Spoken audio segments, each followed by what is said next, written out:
Good morning and welcome back.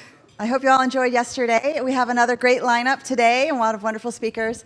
A few people asked me yesterday when I was walking around and talking about, what kind of resources are there for developers who are getting started with Twilio and wanting to learn. So I think most of you know we have amazing documentation. One of our best kept secrets is we also have online training for developers. So before we jump into the main session, I asked Brian Levine, who creates and manages all of the online training, to come and do a brief 5-minute kind of guided walkthrough to let you guys know what's available for your teams. So Brian, if you would please show people what we have.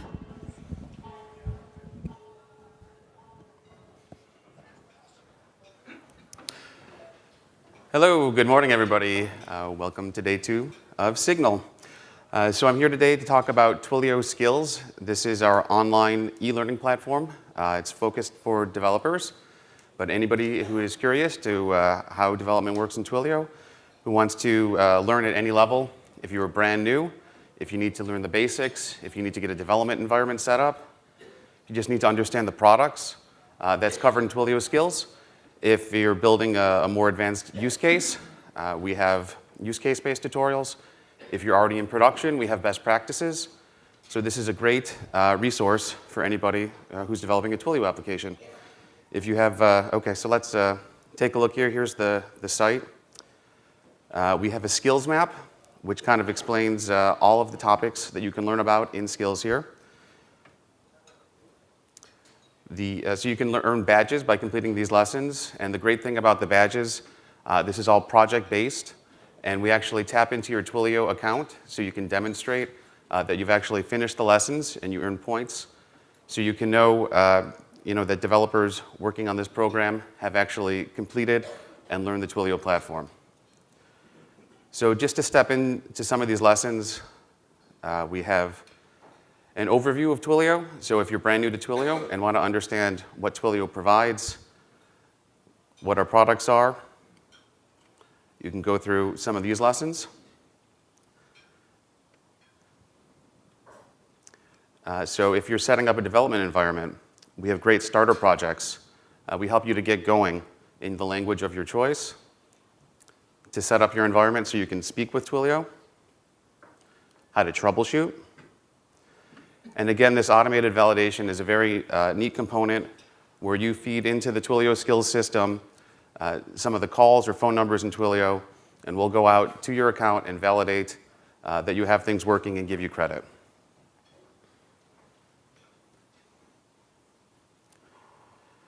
So stepping into some of the level 1 doer badges, this is an overview of the main Twilio product lines. So we'll step you through messaging and voice in Twilio Client. We also have a unit on Twilio Video now. So to look, for example, at the IVR project, we'll walk you through building a specific application. We'll give you a demo where you can call in a number and understand how it works. We have some flow diagrams, examples, and they're provided in multiple languages. And again, we give you requirements for projects. We don't give you the solutions. We give you all the tools you need to build, and then help to test the applications and validation. So those are great resources if you're just learning the basics of Twilio.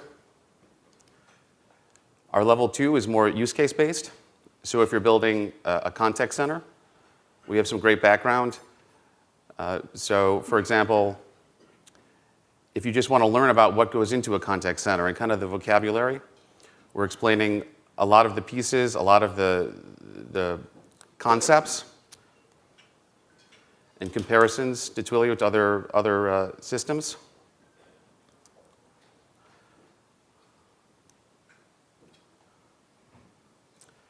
Then we get into building inbound and outbound call centers. One of the great lessons here, so if you've already got an application in production, we have best practices to scale your contact center, or really any voice application. So this is very useful stuff for anybody who's building a voice application.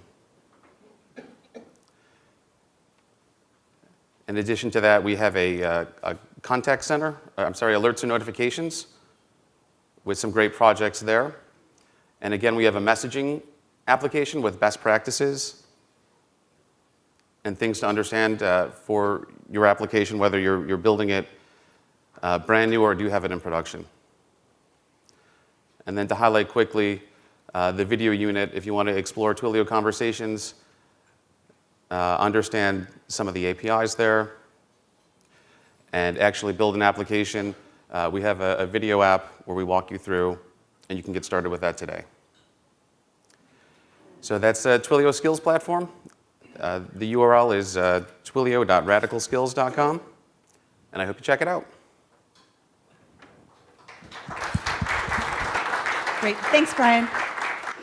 If you have a large team of developers and you have interest in tracking if they've actually looked at or completed any of these badges, we can set you up for reporting on that as well. So if you do, please contact me, beth@twilio.com, and I'd be happy to set that up. And now we're going to get started with our planned agenda, and I wanted to have Jeff come up and do a quick introduction. Thank you very much, Beth. Good morning, everybody. Did you guys make it over to Bash last night? Yeah? Isn't that fun?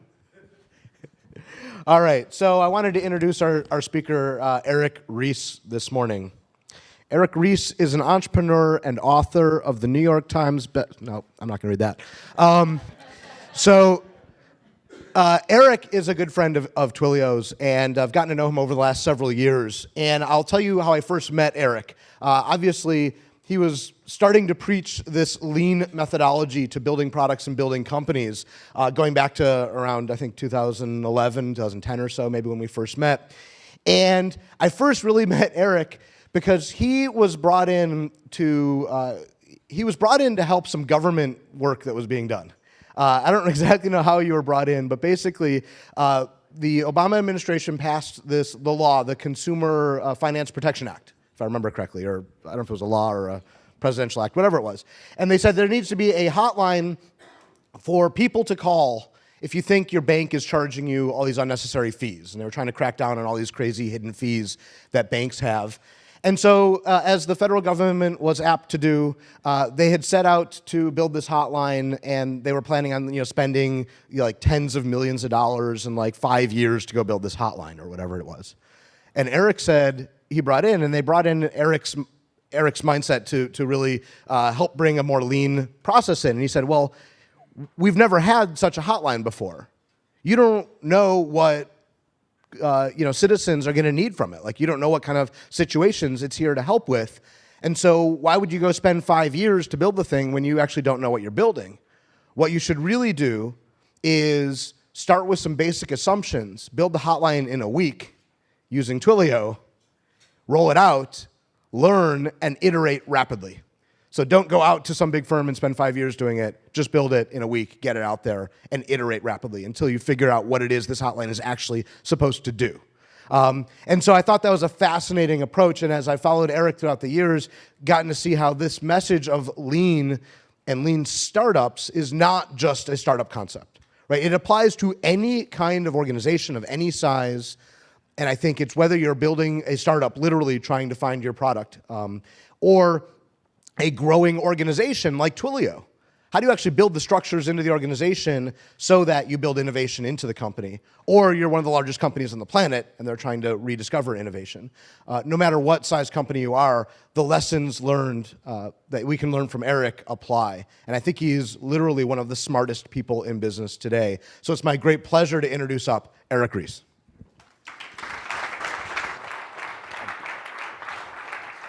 Oh, yeah, I don't think I need double microphones. Can you hear me? So, hi, everybody. That is a true story, by the way, with the Consumer Financial Protection Bureau. What Jeff didn't mention is, although they asked me to come in and help them figure out how to set up the hotline in a lean way, they didn't do it. But they did do other things in a lean way, because the hotline was actually mandated by Congress to be set up in a certain non-lean way. Anyway, and what's great about that story was, so this is in the early days of the Obama administration. He appointed the very first chief technology officer of the United States, a guy named Manish Chopra, who was coming out to Silicon Valley to learn about startups and how to bring Silicon Valley thinking into the White House. That seed has actually blossomed into a whole program within the federal government, which is fascinating, which we can talk about another time. But I gave him this idea, and we talked about how this would happen. And then I didn't hear anything. I was like, I just had this meeting, we discussed it.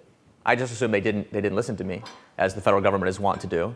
And then it was like almost a year later that I get a call from the now, like at the time it was just an idea on a piece of paper that they would be this Consumer Financial Protection Bureau, but they actually did build it, they did staff it up, and I get this call and they said, we're doing this lean startup Consumer Financial Protection Bureau, could you come help us out with more things? And I was like, well, you didn't listen to the last thing I said, so they're like, no, come see it for yourself and you'll believe. And so I went there and it's actually, it was a very impressive thing to see. It's like every other government agency, you know what a government agency looks like.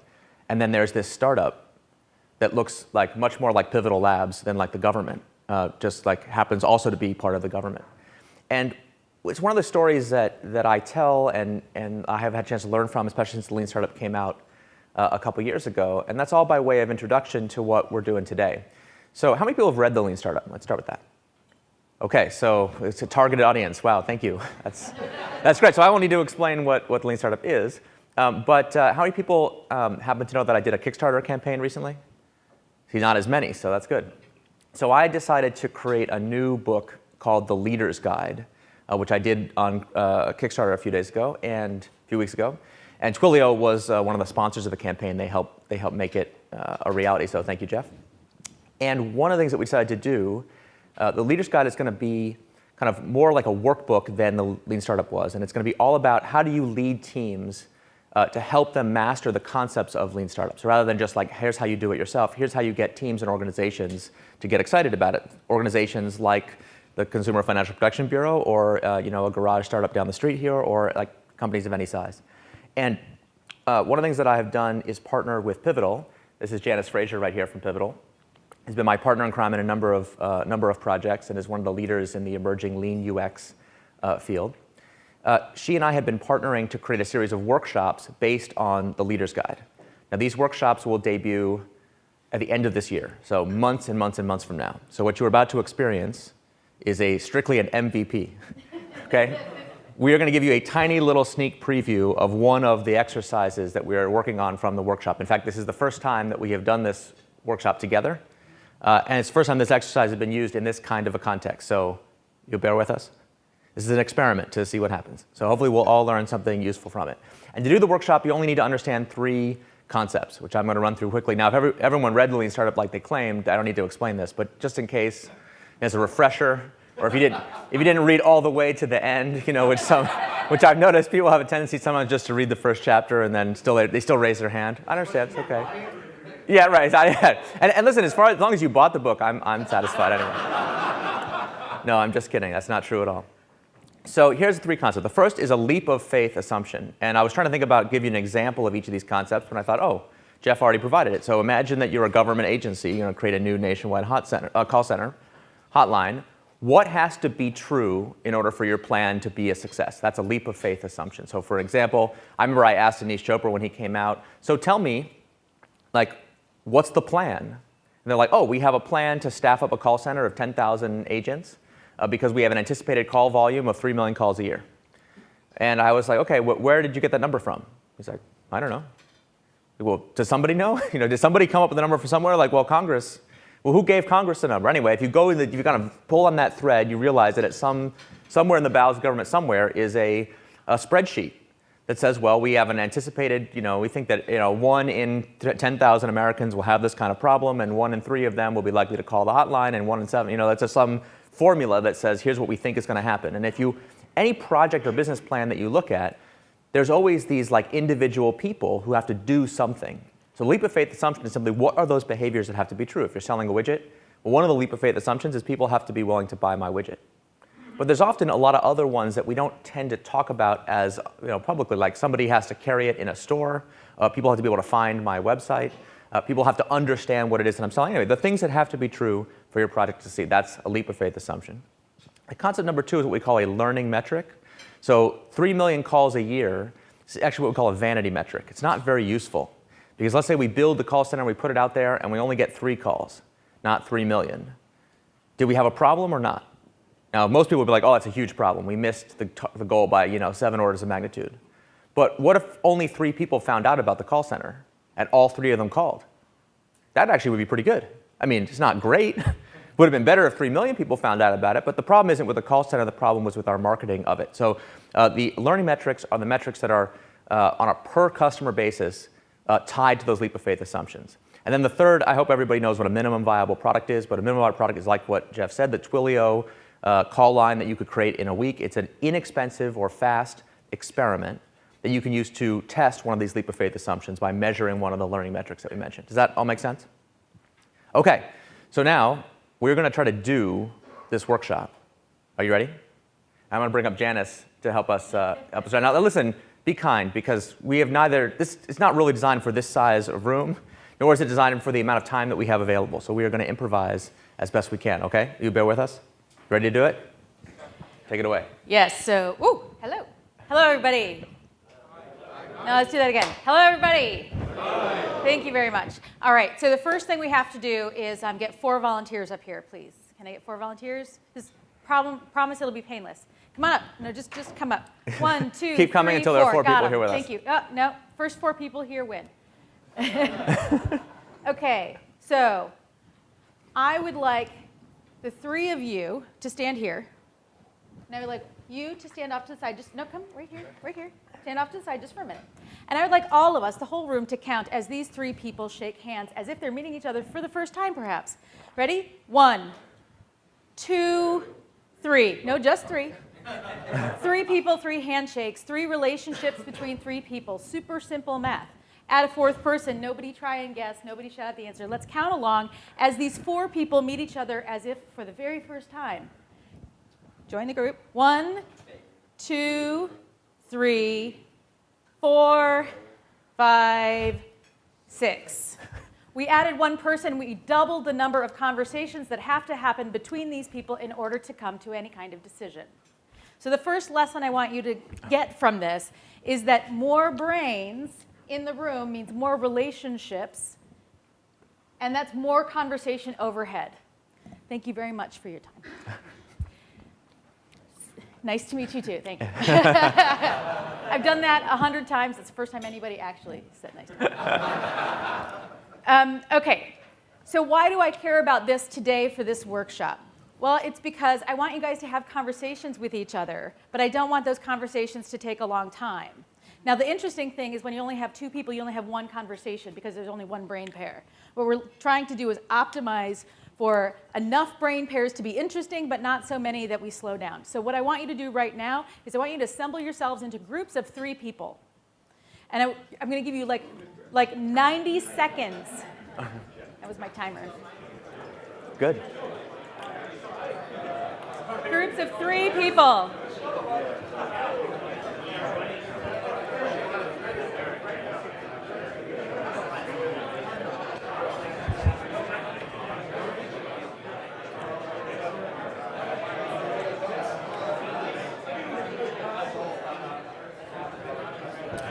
Part of what this does is it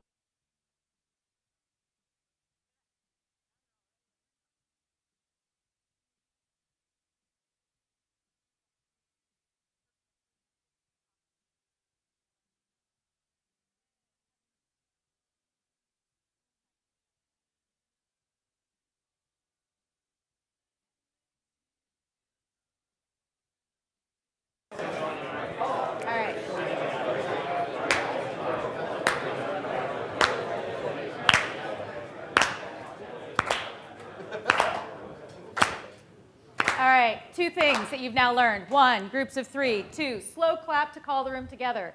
You can now manage a room of 20 developers trying to decide on your feature set. Done. Okay, we can go now.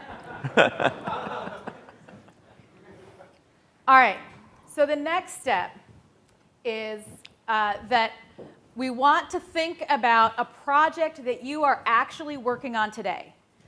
So usually we would try and get you all 3 to agree on 1 project, but we only have 40 minutes, so we're going to cut that. I want you each individually to think of a project that you are really actually, in truth, working on today that might have a leap of faith assumption somewhere embedded in there. Okay, so just take a moment. I want you to write down on the piece of paper in front of you what that project is. that you're going to use as your focus for today?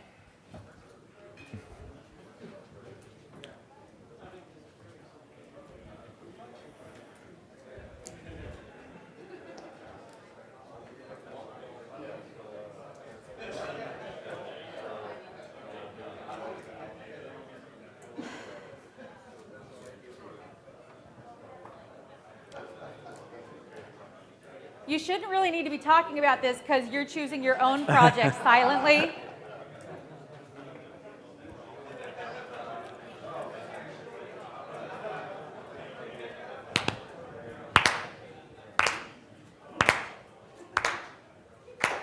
All right, I can tell the guys in that back table are going to be my problem children. They went to the party last night, had a little too much fun. All right, so then the next step is using that idea, that project, as your focus for the next work. What I'd like you to do is write down 3 leap of faith assumptions. These are things that have to be true in order for this project or product to actually work. 3 leap of faith assumptions. I want you to just think about it and write them down.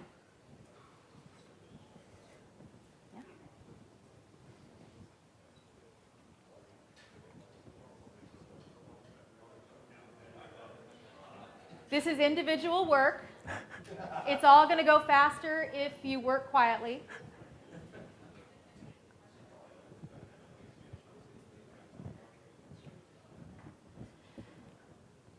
If you're working on the same project with your teammates sitting at your table, you're going to end up with 9 leap of faith assumptions about that one project.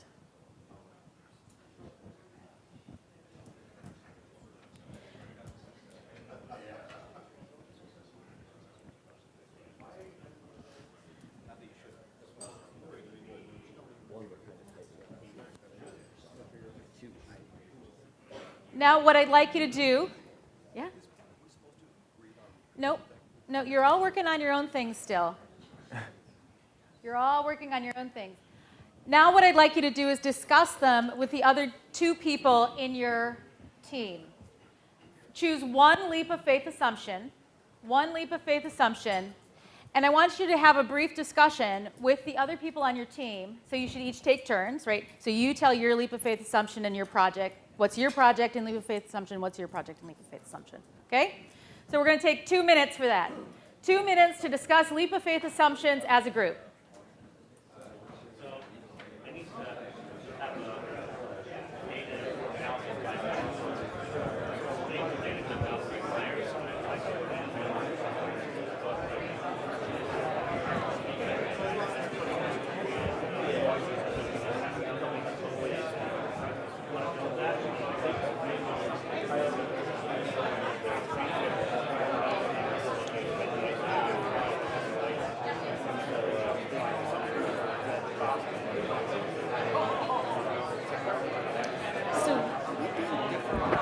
Yeah, you're doing different projects. You only have 40 minutes, so you can't. So just talk about completely different projects. Yeah, completely different projects. You just have colleagues that you can talk to, right? I know.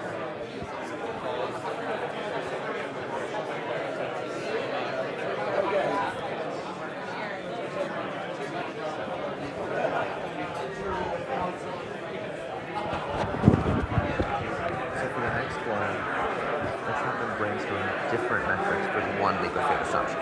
So pick 3 different ways you could measure that if that one was true. Will you give that prompt? Sure. I Yeah. want to hear your voice. Yeah, I understand. You'll bring it back together and I'll explain. Yeah. They came here for Eric Ries. We got to give him a little Eric Ries.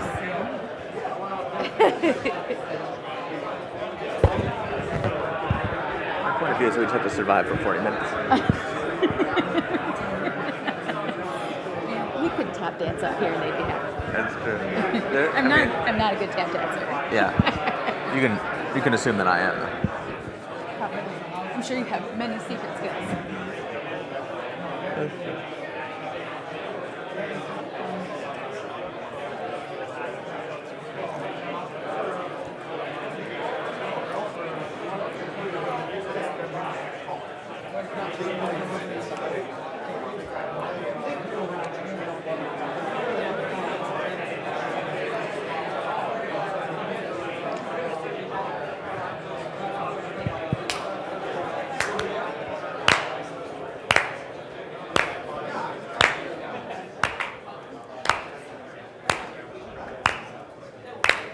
Now clap along. I want you guys to clap along. If you hear me, clap along.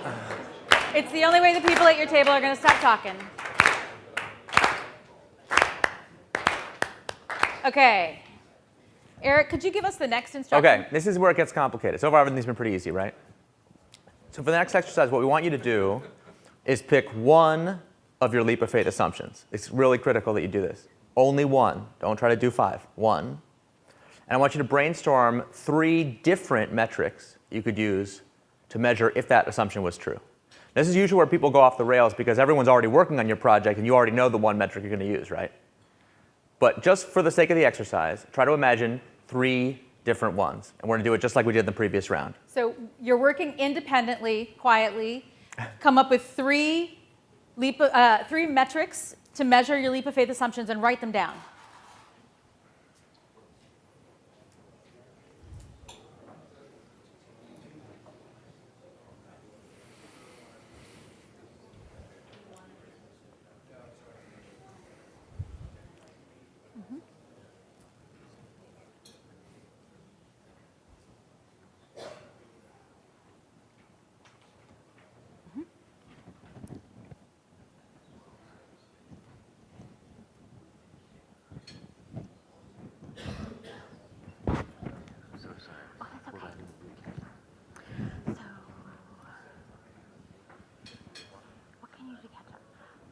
Think of a project, a real project in your real work.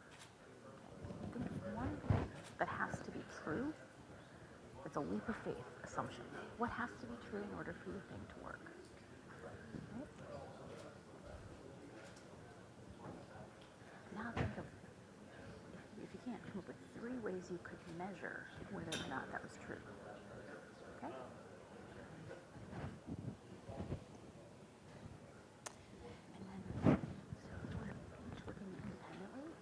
We're discussing kind of as colleagues, right? So we're discussing as a table. So you're working on your project, they're working on each of their projects.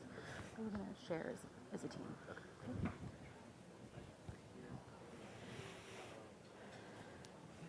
Raise your hand if you're about ready. Ready to move on? Okay, I'm going to give you another minute.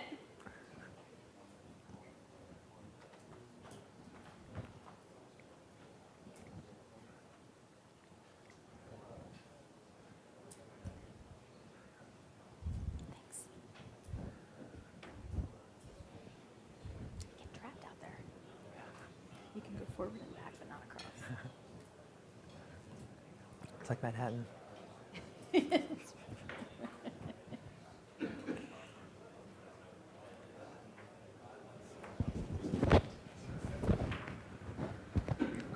doing on time. We're doing fine. We're at, we have till 9:48 and it's 9:27 now.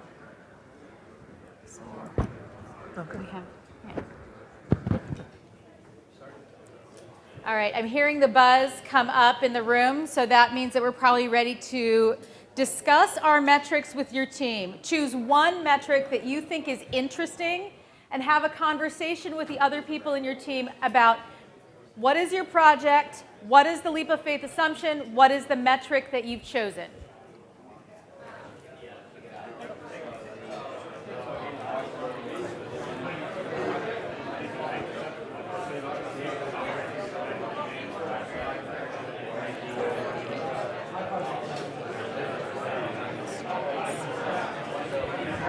Tracking time. Yeah. I never track time. Like I always just wing it, but we only have 40 minutes. I know. So I'll do the next prompt too. Yeah. This is good. It's good.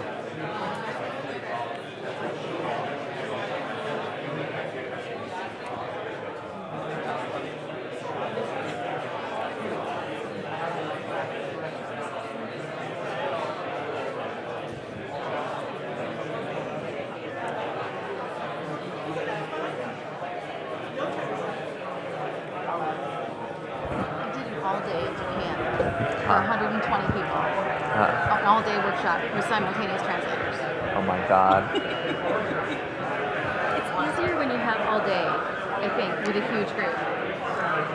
Because you can just kind of settle into a pace. Did it ever reach this level of volume? Or was it quiet the whole day? Oh God, no, they're not shy. Oh, that's they're good. Loud. They're like, there's a lot of laughing. I've only done the more like straight talk with the simultaneous translation, Yeah. and that is like, You're all the way in the back and we couldn't hear your last instruction. Oh, just discuss what the metrics were. Like, tell the story. We got it. Great. Are you guys? You're working as one team, right? Yeah. Yeah, I figured. Okay. it's too easy. Two of us. Yeah. I'll come to the back and so that more people can hear. Thank you. And me. Lean and mean. 3 handshakes. 3 handshakes.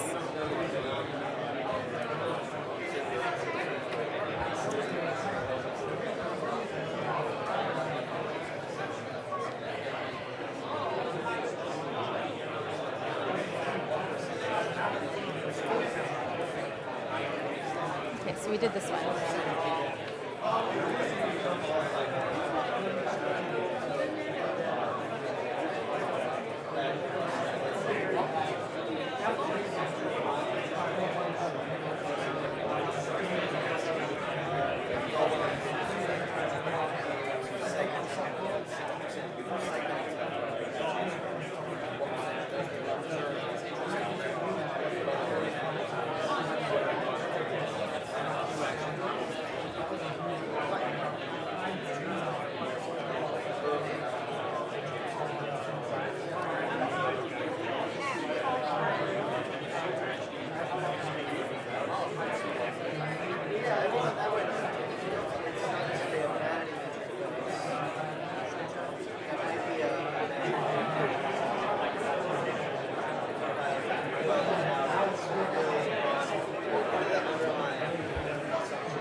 Okay, I'll stop clapping when I stop hearing talking. Hello, people? All right. So, Eric, what is our last step in this activity? Okay, this is actually the difficult step. I was kidding before. Because here's what we wanted you to do now, is to take one of the metrics that you brainstormed, and now I want you to think about 3 different minimum viable products you could build to measure. You get the pattern? It's pretty simple. But here's the thing. I know you already think you're doing the minimum viable product for your project, and it couldn't possibly be any more minimal. I know. But just for the exercise, here's what I want you to do. Here's how I want you to brainstorm the 3 different MVPs. Think of the one you're doing now anyway, or the one you've been thinking about this whole exercise. That's the middle point. Think of that as like the medium, not too hot, not too, right?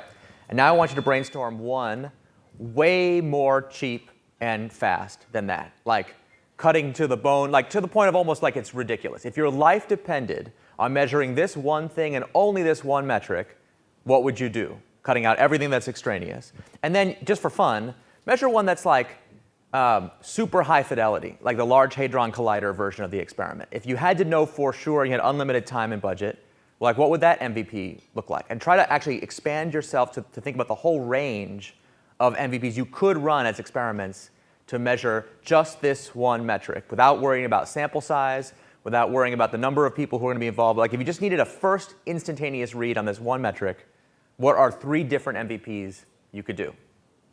Go. And again, you're working independently, and then we'll share out as a team. Work independently because we want to get 9 different ideas, even if you're on one project.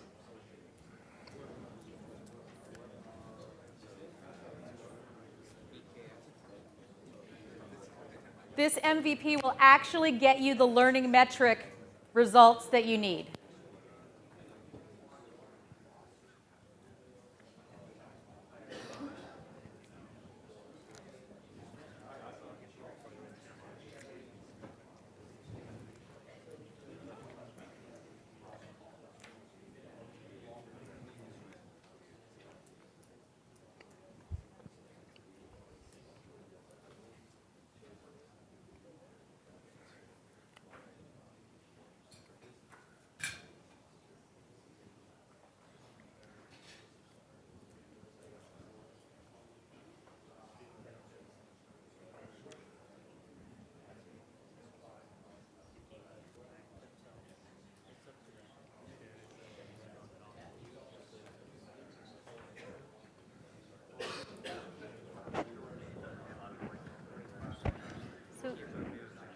don't debate the merits of an idea because we just don't have enough time for that right now. Just come up with 3. Okay, but you want 3 different ideas for the little one and 3 different ideas for the big one. 3 different ideas. I want your idea, and your idea for the big one, and your idea for the little one.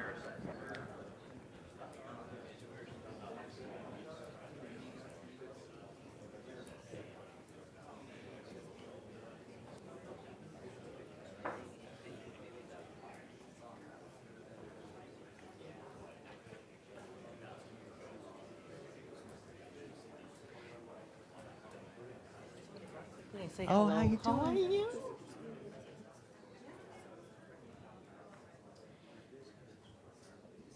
If you have 3 ideas on a pad of paper in front of you for something you could do to get that learning metric, raise your hand. All right. We want 3 ideas per person for what you could do to get that learning metric. And let's make one of them like, oh my God, I have to get the answer tomorrow, and one of them you have the fullness of time and money.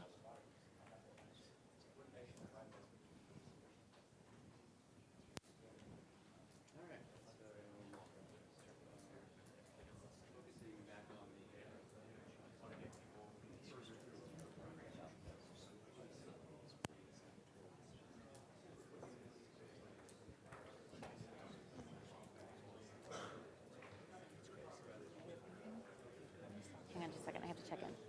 Did you want to add something to the room? What's that? I was going to say something. What did you? For the conversational instructions.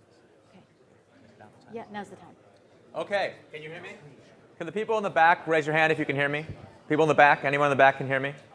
See, people actually in the back, could someone throw something at them? People all the way in the back, hello, can you hear me? Apparently not. Okay, well the rest of you can hear me. So we're going to share the 3 MVPs like we did in the previous rounds, but I'd like to change one thing. In the previous rounds, everyone's been very friendly. You know, someone said, oh, here's the learning metric, and you probably said, oh, good job, that's great, great learning metric. Not for this round, okay? Here's what I want you to do, just for an exercise. Each person share, I don't need to hear about the Large Hadron Collider MVP. Pick the super cheap, almost ridiculously small MVP that you're a little bit embarrassed to have even written down, and share that one. And I want the other 2 people in your team just to ask yourself, could you do it cheaper? And if you could, share that. Okay? Everyone got that? So a little bit more adversarial this time. Just not to be mean, but just to push to say, well, is that actually as cheap and small as you, I mean, given that the instruction was to do something as cheap as you could possibly even like embarrassingly write, is that actually the cheapest experiment you could do? Fair? Go. Yeah, I love that. Yeah.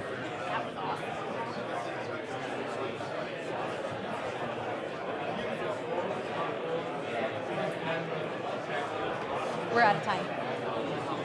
Perfect. Okay, we're going to go over. What? It's time. Yeah. We're going to go over it, and I don't care.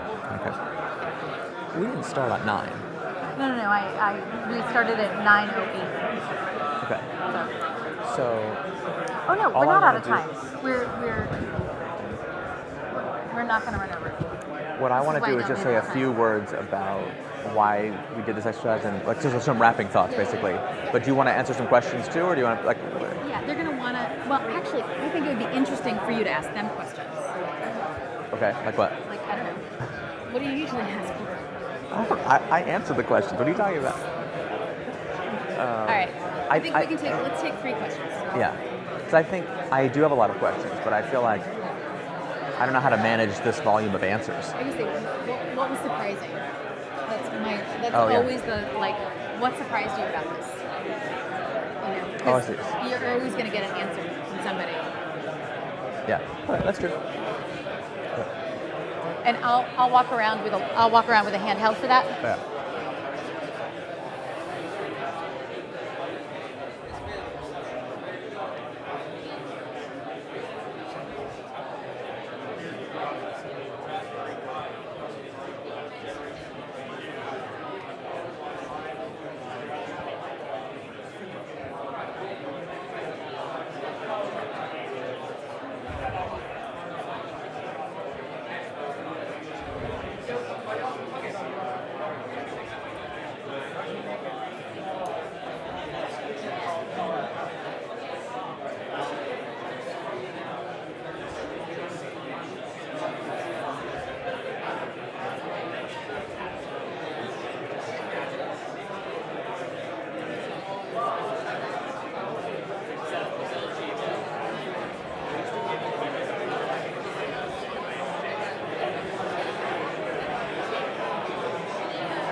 square foot. I love those guys. They came to the Luxor program a long time ago. No, it was the incubator program in San Francisco. Yeah. Yeah, and that was my program. I was their mentor. Yeah. Janice, nice to meet you. Hi, Nick. Nice to meet you too. How do you know that's fair? They were in my program. So the Luxor program was a 10-week. Oh, wow. Yeah. 3 or 4 years ago? Yeah. So you know Chuck and Mario pretty well? Yeah. That's awesome. I mean, I haven't talked to them since then because they're in Austin, but yeah. Yeah, you should come by. Yeah, you should definitely come by. I would love to.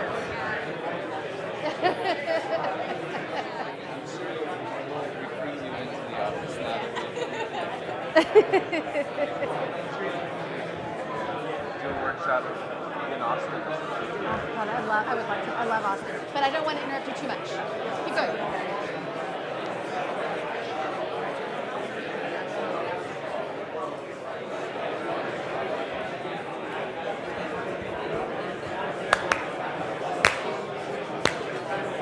Come on, guys in the back, just one time. Just help us out one time. Come on. Make your own rhythm. Get your people to stop talking.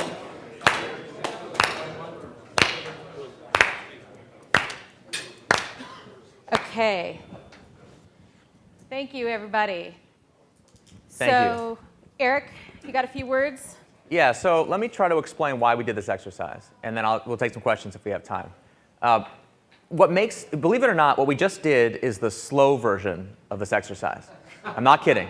It took 40 minutes and most of the time is actually in all of the mechanics of having a big room and all kinds of people who don't know each other. And you can use this tool if you ever, like I have taught this exact workshop in a day-long format to a room full of senior executives who are like, what is lean startup and why do I care? As a way of teaching them these basic mechanics. But this is a tool that is actually a lot more useful in a different context, which is, this is something you can use in a staff meeting with people who actually work with you. So I have seen this used a lot. Scott Cook, founder of Intuit, does this a lot with his teams. Just as a way when people are discussing a project or plan, and they're generally, when we want to convince or share how things are going, then we want to talk about all the good news and how sure we are that things are going to work out and all like in the vanity metrics and how everything's up and to the right. And there's a time and a place for those kinds of updates. But especially when it's your team and you want to have a real conversation about what's actually going to work and not, and what are the real risk factors, this is an exercise you can do, believe it or not, in 5 minutes in a meeting. It doesn't have to take an hour. Just to say, and like I've seen Scott Cook do this with his team, just say, hey, what are the leap of faith assumptions?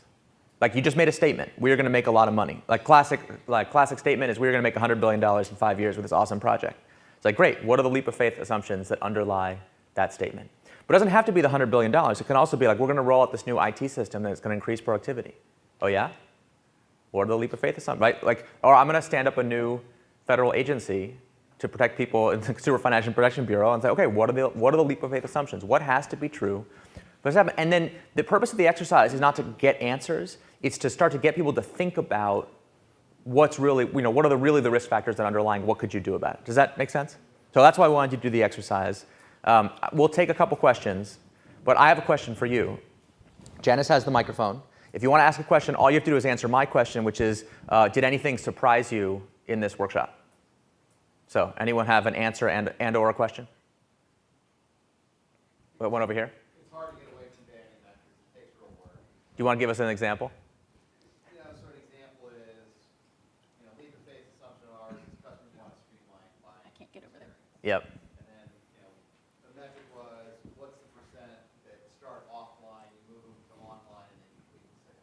Yeah. To me, that's still very sort of, it's not a real learning. So could you repeat just the idea and the vanity metric? So the idea is having a streamlined commerce system so that multiple products all in the same commerce, and the leap of faith is that customers want a streamlined experience, right? They want a better experience than they're having today. And then one of the things is percent. We have customers that start offline, conversation with a sales rep, and then they want to complete the purchase actually online or vice versa. And so the metric is, what's the percent of customers that get moved from offline to online and actually put something in a shopping cart and complete the purchase? I think it's valuable to track that. I'm not sure it's a great learning metric. Yeah, and one of the things I've learned with this exercise, having done it a lot, is that whenever someone tells me that something is difficult, like I hear people like, we're having a hard time coming up with an MVP, the problem is always upstream. Usually, actually, all the way in the definition of what the project is in the first place, or in the leap, like work way upstream. So like, in this case, like the thing I would pinpoint, not to pick on you, but for everybody else's benefit, like, and what you've done is totally the most classic leap of faith assumption we ever see is customers will want something. And if you think about that, what's the behavior that we're really talking about? We're talking about their desire. It's a mental state inside their head. Like the neurons of their brain will be activated in a certain way. It's like, that's actually like, that's bitten off a little more than we can chew. Unless you're actually working in a psych lab with a really good MRI machine. It's going to be hard to measure that directly. So, but like, and do we really need them to want it? Do we care about their desire? Not really. Generally, what we care about is, will they do something? Like, will they buy it? Will they show up at the site? Will they express interest by X, Y, Z? And as soon as you change the leap of faith assumption to that, well, that's a lot easier to measure. And then, you can kind of work your way through the thing. But so thank you for sharing. I appreciate that. Hey, Colin, we got time for one more? Here it is. Here you go. I just found, I guess, out of the exercise, one of the things that's difficult is reducing down to a super simple MVP. Yeah. Especially if you've got something going already. I know. We've got an app, and I'm totally scared to blow up the UX or anything else. And so if you do something very down and dirty, will it look really down and dirty? Are you able to test the app yourself privately? I Yeah. It's not released yet, right? Yes. No, the app is released, but we have a kind of a production and a staging environment, so you can test on the staging environment too. So would it kill you if customers could access the staging environment? Yes. Yeah. Don't go there. Yeah, Okay. exactly. So so this is a great, we don't have time for this today, but another exercise that's great to do is actually to go into these worst case scenarios. Like, tell me how it would destroy your company, not right now, but like in an exercise, like let's walk through how, like the mechanics of how it would destroy your company if customers saw the early build. And like actually walk it down to specific behaviors. Like the classic one is it will start a doom loop, cascade bad word of mouth. Right, so like I show it to one customer, and like it's so bad, they tell all their friends, and their friends tell all their friends. You've been in my dreams. What's that? Yeah, right. Listen, I've had that dream many, many times. And of course, like when you actually start to talk about it out loud, you start to be like, wait a second, is that actually how things happen in the real world? Is the opposite of like amazing positive word of mouth, amazing negative word of mouth? No, of course. The opposite of amazing word of mouth is total indifference. Like the problem is customers don't care about your app at all. Still. So like, and think about it. Last time you like went on a website and you're like, this website sucked. Like, and you hit the back button, did you then like tell 14 people about it? And did they themselves tell 14 other people about it? Like I heard from this guy who heard from a guy that he saw a website that sucked. I bet most of you can't even name me the name of the website you last hit the back button on. Like it's out of your mind in a second. So like by talking through the specific scenarios, you sometimes realize, wait a minute, this fear is like a tiny bit overblown. And then that can help us actually do some of the MVPs that we talked about. Okay, time for a third question. One more. It all depends on you. We're exactly on time. One more question. One more question. Okay, All one more right, question. thank you. No pressure, but this way one in has back. to be I'm coming. really good. Hold on.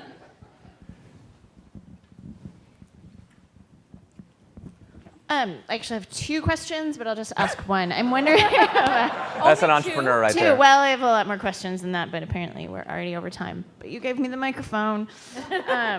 Primary question actually is around the idea of building sort of sub MVPs. So some of my metrics, I don't actually think our current MVP would measure, but if I want to get to some of those details, Yeah.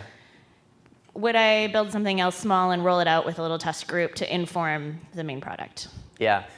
It's actually almost impossible to answer this question in the abstract because it really depends on the specifics of the situation. In general, we have to balance, this is a question from like scientific experiment design, right? We're always balancing fidelity of the experiment against how long it takes and how expensive it is to get there. And so sometimes the fastest path to learn what we want is to build sub-MVPs that test one individual leap of faith assumption at a time. And sometimes it makes sense to bundle them up into a single MVP that tests multiple things at once. When in doubt, though, I strongly recommend the single MVP, single leap of faith assumption test because you are wrong. Everything you wrote down on your little sheet right now, I would bet any amount of money that at least one of the things you wrote down is completely not true. And not only not true, like ludicrously not true. So I've had teams, it's hard to get people to actually write these things down on a piece of paper. So the fact that you actually, those of you who did the exercise today, keep this piece of paper with you. And if you have the courage, look at it like 90 days from today. Put a note on your calendar to look at this piece of paper. If you actually have been building MVPs during that time, you're going to be like, I thought, what? Like, I was all worried about this leap of faith assumption, and I missed the giant meteor hurtling towards my product that's going to destroy me that I didn't think about over here. There's some other issue that wasn't even on the sheet. So the more narrow you make the experiment, the more opportunity you give yourself to be either positively or negatively surprised. Does that make sense?